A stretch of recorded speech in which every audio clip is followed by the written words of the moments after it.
I call Senator Reynolds. Thank you very much, Madam Acting Deputy President. I too rise to speak in support of the Veterans Affairs Legislation Amendment 2015 Budget Measures Bill 2015. This bill will give effect to a number of the Veterans Affairs 2015 budget measures to do three major things. First of all, to enhance the Veterans Vocational Rehabilitation Scheme under the Veterans Entitlements Act 1986. Secondly, to create a single path for the review of original determinations made under Military Rehabilitation and Compensation Act 2004. And thirdly, to expand the War Graves Regulation, making power under the Defence Act 1903 to include graves of service dependents buried in Terendak Military Cemetery in Malaysia. But, Madam Acting Deputy President, I think it's very important when having a look at bills such as this, we take a step back and have a look at the context of these proposed changes. And this bill, like all bills relating to Defence Force personnel and also to our veterans, should be really taken through the lens of the Defence Covenant, which is the framework that guides how a government supports its men and women and their families who serve and have served in the Australian Defence Force. And that is the obligation that all Australians, through our government of the day, owe these men and women. But this Defence Covenant shouldn't just be seen through a single lens focused on the Department of Defence itself and what the department does on our behalf, but it should really be a multi-focused aperture that defines and influences the machinery of government right across the broad spectrum of policy and decision-making in the various tiers of federal, state and local governments, and also, of course, out into the many community organisations that support our defence personnel and our veterans. In an Australian society that relies today on a voluntary defence force, I think the best way of describing the Defence Covenant is summarised in the words of George Washington, where he states that the willingness of future generations to serve in our military will be directly dependent upon how we have treated those who've served in the past. And while those words were said a few hundred years ago, I think they are just as relevant today in Australia. And it's not a surprise that this quote is the foundation of the Defence Force Welfare Association that lobbies governments for improved support to defence families and other organisations that continue to do wonderful work on behalf of our veterans community. But I think the essence of George Washington's words go well beyond this. And in order to provide the framework to support those who serve and have served and encourage others to enlist in the future, it is absolutely critical that they have reassurance that they will be provided with the necessary means to not only prosecute the political directions of the elected government of the day, but it's also to make sure that they really understand that they will be looked after when they serve and after their service, and that their families will also be looked after. It really is a two-way contract between those who have put their hand up to serve our nation and all Australians. I think that, and the conclusion I've come to, is that the defence contract really is how we look after our people. And it's one aspect, but a very important aspect of the moral obligation we all owe our servicemen and women.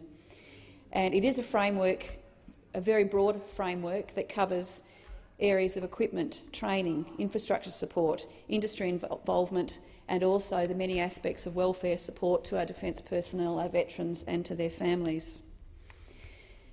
The opportunity to define any government, and including this government, is how we implement the Defence Covenant and our moral obligation to our servicemen and women.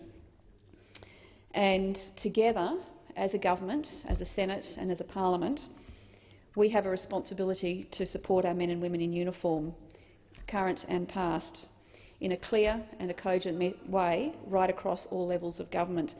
And I really believe that that ultimately defines who we are as a people and who we are as elected representatives.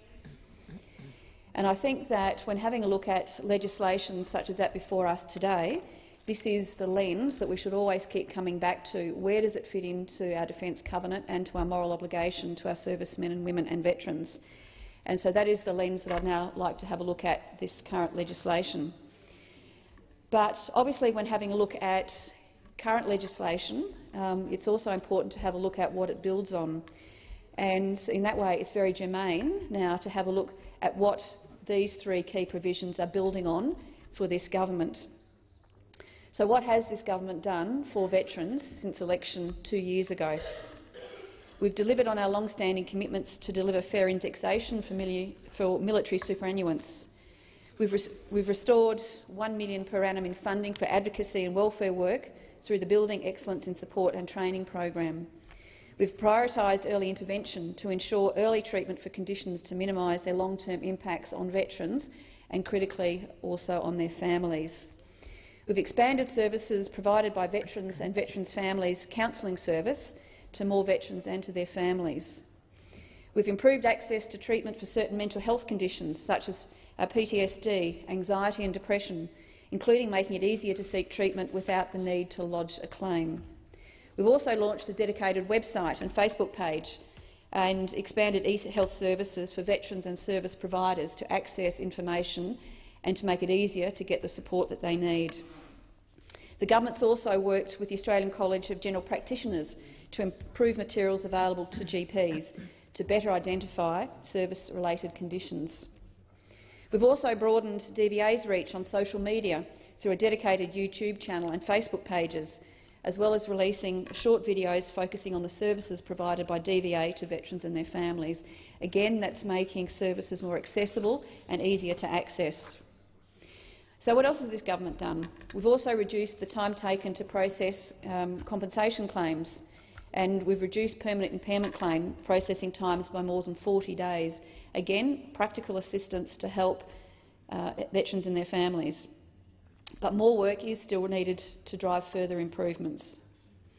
We've written to ADF personnel when they discharge to advise them of the services and support available to DVA. We've begun a pilot veterans employment rehabilitation program. Bit of a mouthful, but we've implemented that program. But this is important because it's encouraging our wounded, ill and injured personnel to find a pathway back to work as part of their rehabilitation. We've also released the Vietnam Veterans Family Study, the Peacekeepers Study and also the Rwandan Health Study to further identify any requirements needed by veterans of those conflicts. We've also refreshed the Prime Ministerial Advisory Committee, and we've given a renewed and dedicated focus on the mental health issues facing veterans and their families. Again, as we all know in this chamber, it is a critically important issue and something we've got to keep striving to do much better at. We've also, in other ways, cut red tape for veterans to make it easier to prove their identity when making a claim for DVA. Again, a practical solution, a practical implementation of a problem that really should have been dealt with a while ago. And what else have we done?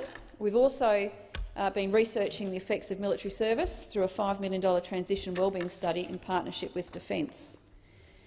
We've also conducted a ceremony at Gallipoli on the 25th of April this year, attended by more than 10,000 people, including myself and my family, to celebrate my own grandfather's service at Gallipoli, which marked the 100th anniversary of the Anzac Landing, an absolutely defining moment in Australia's history.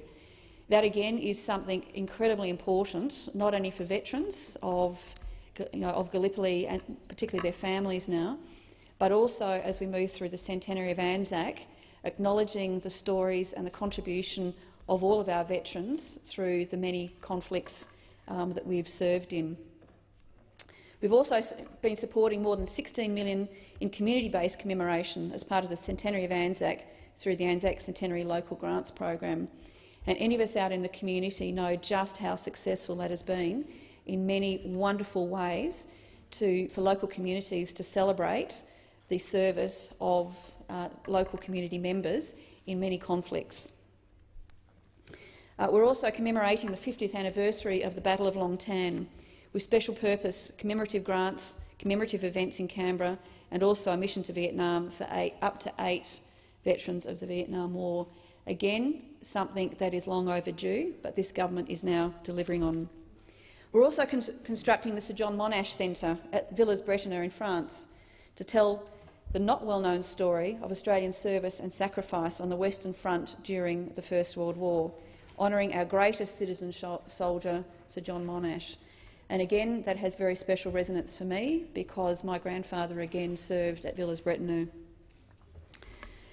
And the government, it continues, the government is also funding a series of domestic commemorative events to honour our centenary of service during the centenary of Anzac, including other anniversaries of key battles during the Second World War, during the Korean War, during the Malaya and Borneo conflicts, Vietnam War, and also the many peacekeeping missions that Australian men and women have served in over the years. But it doesn't end there. We're providing funding to the Australian War Memorial to complete official histories of the conflicts in East Timor, Iraq and Afghanistan. So I think one of the last but also the most significant for veterans, and it's not one that's seen necessarily outside of Canberra, but that is the Minister, together with the Secretary of the Department, really driving together a renewed focus within the Department for the need for early intervention for existing veterans and for the veterans that will be separating from the Defence Forces and need their services. So, Madam Acting Deputy President, that is the context in which we now find ourselves today, a government who has done so much already for veterans, not only veterans but for their immediate family, but also for their extended families and multi-generations of families of our veterans. So what actually are the three measures that this bill now builds on? And first of all, right up front, I'd like to acknowledge that it's very pleasing to see that all three measures have had very strong support from the veterans and ex-service community. So the first measure is in the Veterans Affairs Legislation Amendment Bill will benefit veterans through the enhancements to the Veterans Vocational Rehabilitation Scheme under the Veterans Entitlement Act. The scheme is voluntary and it's designed to assist veterans to find or continue in suitable employment. Again, a very laudable action that builds on some of the other measures that I've already talked about in this place. Notably, the scheme is voluntary and is designed to assist veterans to find or continue in suitable employment. The scheme also provides incentives for participants in relation to the work thresholds for special or intermediate rate disability pension and the treatment of income from paid work on invalidity service pension. Again, sounds a little bit bureaucratic, but when you have a look at the detail of this program, it is overwhelmingly good news and another important step forward in the services that we provide our men and women who have retired from the Defence Forces. So the enhancements to this scheme will expand the range of services to include medical management and psychological services. They will also result in certain special and intermediate rate disability pensioners having a smoother step down in disability pension whilst in the scheme, and will encourage veterans to remain or continue in the workforce. Again, another very practical service, so that it's a more gradual and a more a gentler and kinder transition for those seeking to transition back into the workforce. So that's the first measure in this bill. The second measure in the Veterans Affairs Legislation Amendment Bill will simplify and streamline the appeal process under the Military Rehabilitation and Compensation Act by changing to a single appeal path. Currently, a claimant may seek a first-tier right of review, either, but not both, the Military Rehabilitation and Compensation Commission or the Veterans Review Board. They then have a second-tier right of review to the Administrative Appeals Tribunal. Following the changes in this bill, the first-tier right of review will be to the Veterans Review Board itself. The second-tier right of review to the Administrative Appeals Tribunal is not changing. The change to a single appeal path will avoid the complexities that claimants currently face relating to different time limits for the submission of appeals, different times taken to determine the review, and the choice they make impacting on entitlement of legal aid and the awarding of costs for appeals that eventually progress to the Administrative Appeals Tribunal. Again, quite a bureaucratic-sounding change, but again one critically important to veterans who are going through this process, so that it makes it easier and much more streamlined for them to go through the process. And I think that that is a universally good thing. It was very interesting to read David Feeney's comments on this, an opposition spokesperson. In fact, so having looked first at Graham Perrett's comments, who said that the change to be made to the review process under this bill will streamline the process into a single pathway, and that is a good thing. And that is a comment from those opposite. This part of the amendment has the full support of the ex-service organisations. And Warren Snowden also noted that this amendment has the support of ex-service organisations, and he also commended the government for putting it into this bill. So, the third part of this bill is an amendment of the Defence Act to enable the repatriation of the remains of 8 service dependents buried in the Terendak Military Cemetery in Malaysia. Again, on any reading of this bill, this is a great thing, and it is the right thing for this country to do. Now, it can only be done if requested to do so by the families of the deceased. On the 25th of May this year, 50 years after the arrival of the first troops of the 1st Battalion, RAR, in South Vietnam, the Prime Minister offered to repatriate the remains of 25 Vietnam veterans from Terendak and also from the Kranji War Cemetery in Singapore. He made that offer to the families of the deceased. This offer was also extended to the families of 3 other servicemen and 8 service dependents also buried in the Terendak Military Cemetery, as I said, in Malaysia. Now, the background to this is that until the 21st of January 1966, the bodies of Australians who died in war were buried in war cemeteries close to where they'd fallen in service of our country. But from that date on, remains were, with the consent of the families, repatriated to Australia. The decision was not retrospective. So, of the 521 Australians who died in the Vietnam War, 25 remain buried overseas under that provision. The families of those 25 Vietnam veterans now all have the opportunity to bring their loved ones home. And that is a good thing, and that is the right thing for this country to do. But because of the limited access for families of the deceased at the Terendak Military Cemetery, due to the cemetery being on a large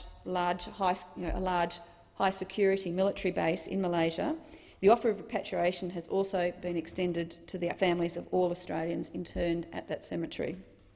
This includes the families of the 8 service dependents who died while accompanying their father or their husband on military service in Malaysia. The amendments in this bill will enable the War Graves regulation made under the Defence Act to authorise the repatriation of these service dependents, as I said, if required by their families. And I note that the Minister has said that the government acknowledges the Malaysian government's offer to provide any assistance towards repatriation, and that the Malaysian government has also been thanked for their great care and their maintenance and the respect of these graves of Australian service personnel and of their families.